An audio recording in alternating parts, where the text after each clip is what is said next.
Hi guys, good morning. Another day, another vlog. So kapit tayo. And aalis na pala kami sa aming campsite today. And lilipat kami ng ibang camper site. Camping site, camper site. So ayan, nire-ready na namin ang aming camper van kasi aalis kami after half an hour. Naka-breakfast na kami and kape na lang. And yeah, ito pala yung mga ginagamit kong vitamins. And this one is collagen. So, wag natin kalimutan mag-vitamins, guys. Every morning. And this one also, vitamin C. Para ma-maintain natin ang ating kagandahan, charot. So, kape tayo. Ito palang aming kape kay may anti-slips dito sa ilalim. Kahit ilagay mo ng ganito, wait lang. Kahit ilagay mo siya ng ganito, hindi yan siya uusog-usog kasi nga may rubber dito sa ilalim. So, ito yung usually ginagamit ng mga nasa camper van. Pati yung plato namin, may ganyan din. Terno yan siya, guys. So, nandito yung mga plato. Ayan. So, ayan. Pareho sila. Mahal pero very durable, and ito talaga yung mga ginagamit pag nagka-camping. Nasa camper van. So, let's go. Punta tayo sa ibang camping site today. Kape-kape. Kape is life.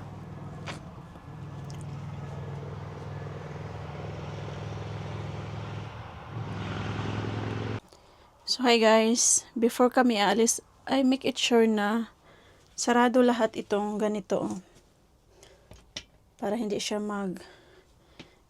bubukas pag, may open. Pag umaalis na o umaandar na yung sasakyan. Ayan, dapat nakasarado siya. Itong button na to. Ito pala basura, ipatatapon namin to. Dadaan kami doon sa tapunan ng basura. Make it sure na lahat ng door dito sa compartment ay ayan, nakaganyan, nakasarado siya. Para hindi siya bubukas pag tawag nito, pag umaandar na yung ating camper van. So, ito yung ang daming kalat ng asawa ko dyan. Hayaan mo na yan. So, ayan.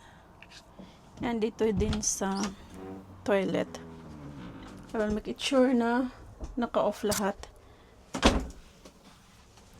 So, okay, we're ready to go. Sarado. Sarado. We're ready, darling. So guys, ito yung camping na aming kinampingan dito. Ayan. So, doon yung yan yung nila, shower. And this is the toilet here. So, meron din ditong pwedeng magtapon ng dumi sa toilet nyo dito sa camper van. And mag-refill ng tubig.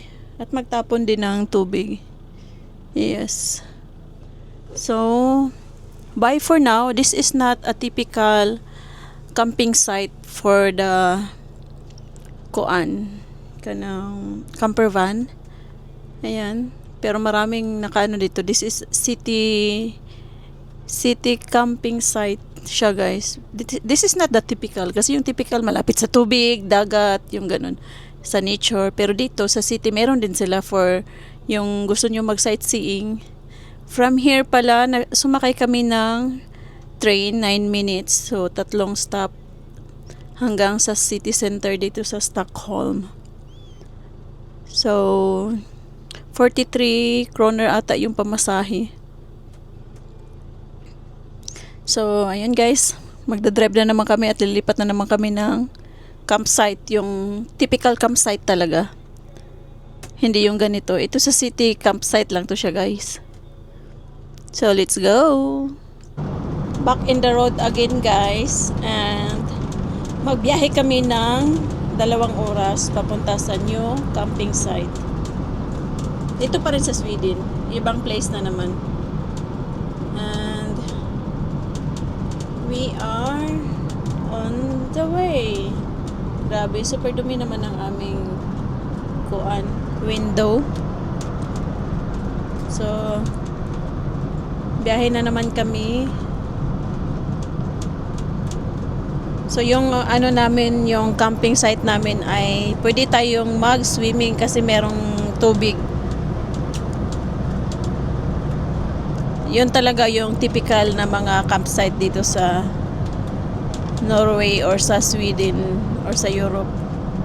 Pero yung campsite na tinulugan namin ng 2 gabi doon sa Stockholm,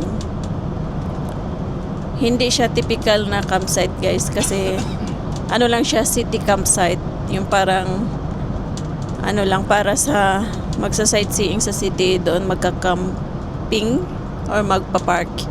Para siyang parking lang siya, na normal parking, pero meron pa namang amenities sila. Pero hindi nga gaya ng typical campsite. So let's go. 2 oras, kaya natin yan. Sanay na tayo dyan sa malalayo na drive, a long drive.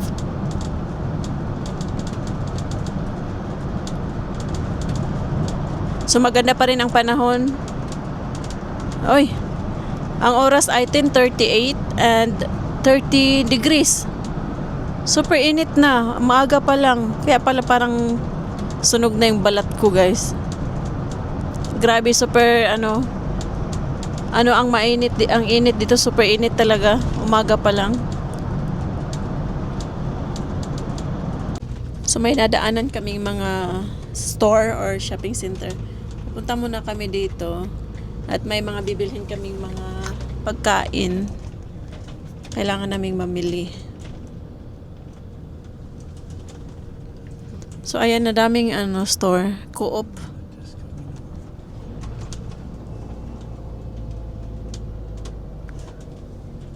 So, 1 oras na yung aming pagdadrive, guys. And pupunta kami dyan. Shopping center. Mag-grocery kami. Wala kaming pagkain na.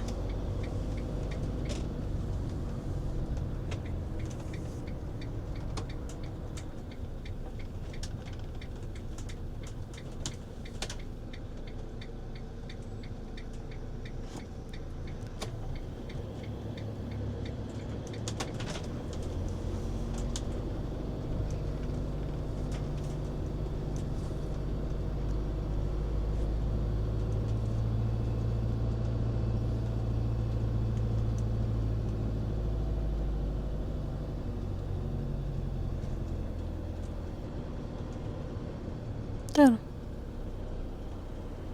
So guys, kailangan namin bumili ng kape and sunscreen. Wala pala akong sunscreen. And marami pang iba. Dami kaming kulang. Ha?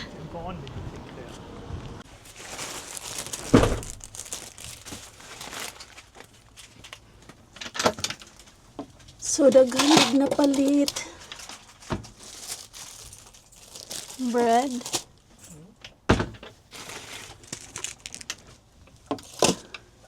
So lahat ito, guys, ay nasa 500 kroner. Pero pag doon to sa Norway binili, alam nyo ba, mahal to. Minced beef. Lagay natin sa freezer. And bumili si asawa ng hotdog. And meron pa palang bacon.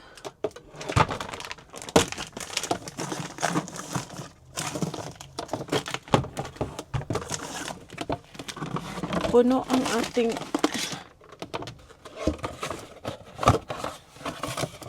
freezer today.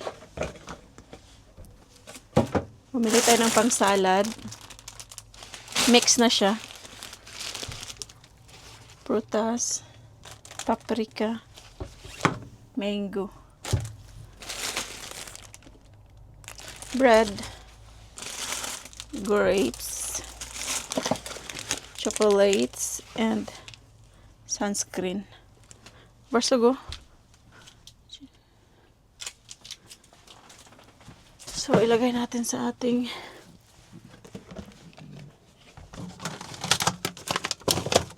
freezer.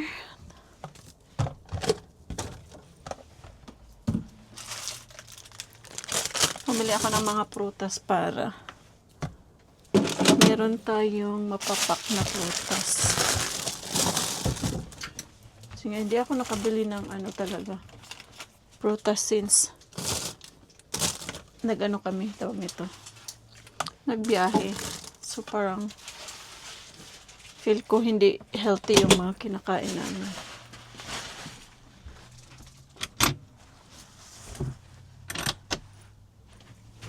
So yun lang. Saan natin ilagay ito? Dito na lang. So tapos na tayo sa grocery. Let's go ulit. Biyahe na naman tayo ulit. So, babiyahe na naman ulit tayo papunta sa campsite. 1 hour pa. So, full tank kasi si asawa, nagpa-full tank sa aming camper van and nag-grocery na. So, may food na naman tayo for how many days. Let's go on the road again. So hi guys, we are on the way sa beach dito sa aming camping site. So maraming naliligo at nagsasunbathing. So ito yung dagat nila dito, lake, tubig. So ang daming nag-swimming doon. So guys, dito lang tayo mag-video. Ang daming tao doon naliligo. So baka hindi tayo pwede mag-video doon mamaya.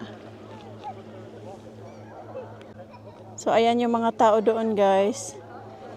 May mga bata so hindi tayo mag-video ng malapitan doon mamaya. So guys, bumalik na kami galing sa swimming and nag-grill kami ng hotdog na may bacon. And yung grilla na namin yung gas nandyan lang. Connecting lang sa aming camper van. So ayan, ito yung bago naming campsite dito.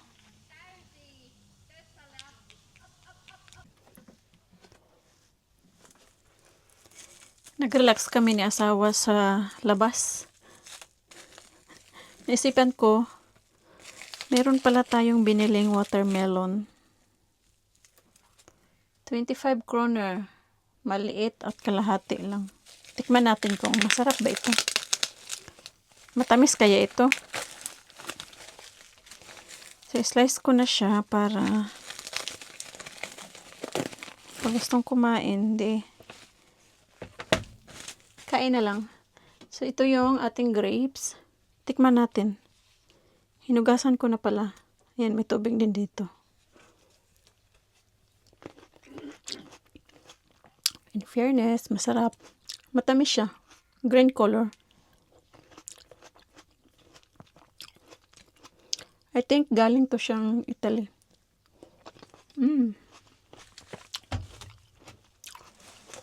Yummy. Masarap.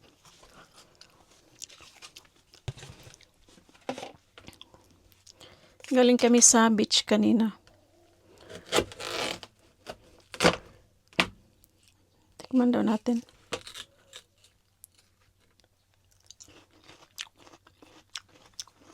Tabang. Hindi matamis.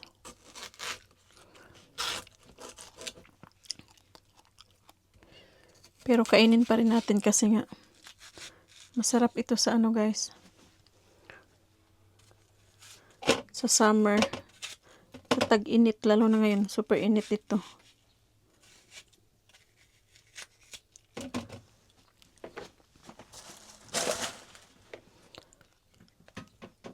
No choice tayo, kainin natin kahit hindi masyadong matamis. Okay naman. So, ay, nahulog. Ini-expect ko lang talaga yung super tamis. Yung super tamis talaga. Kaso, ito hindi masyadong matamis. Pero okay na din.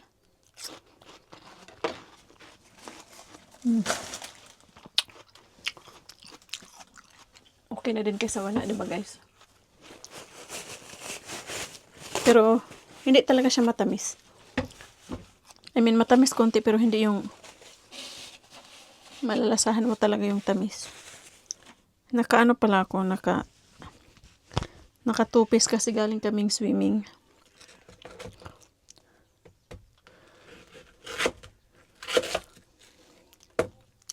Medyo mapula-pula naman siya guys. Pero hindi nga lang talagang matamis. Pero very refreshing siya. Kasi nga masarap ito pag summer. Pero yung asawa ko di kakain ito. Ako lang ang kakain ito. So, busin natin to guys. Sayang din ang 25 kroner. Mahal din. Diba? So, madami-dami din pala.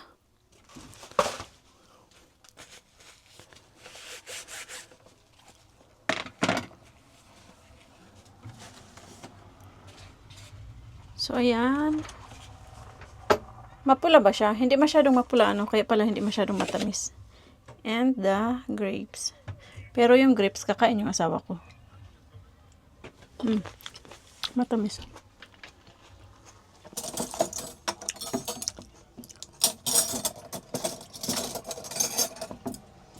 Hanap ako ng maliit na tinidor na maliit. Wala ata.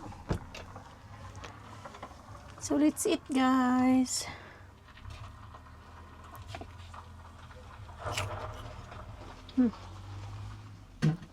May dumaan na sasakyan.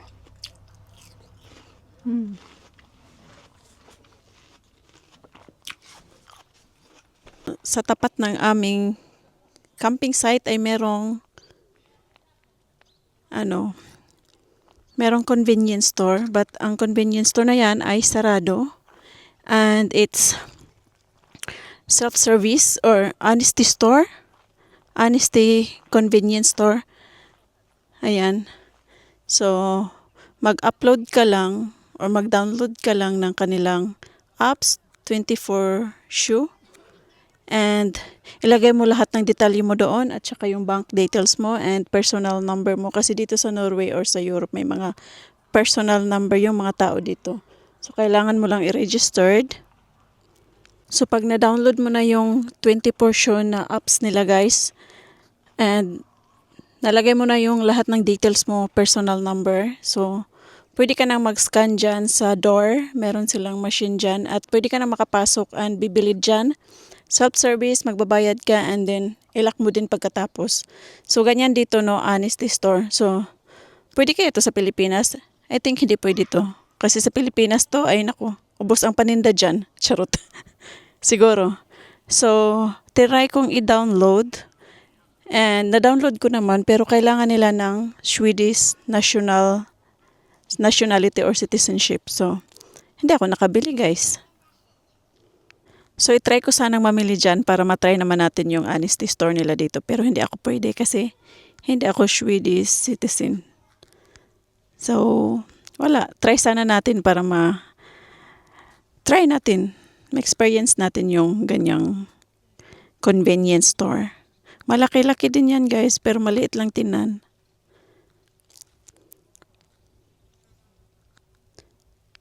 Sana guys, pwede dito sa Pilipinas, no? Itong ganitong convenience store. Sana mga tao sa atin ay mga honest din. I think hindi pwede to. Mga tindahan nga sa atin, niraransak eh. No guys, no? Sad to say, but that's the reality. So yun lang guys, that's all for today's vlog. So thank you for watching. Salamat sa panonood. Bye!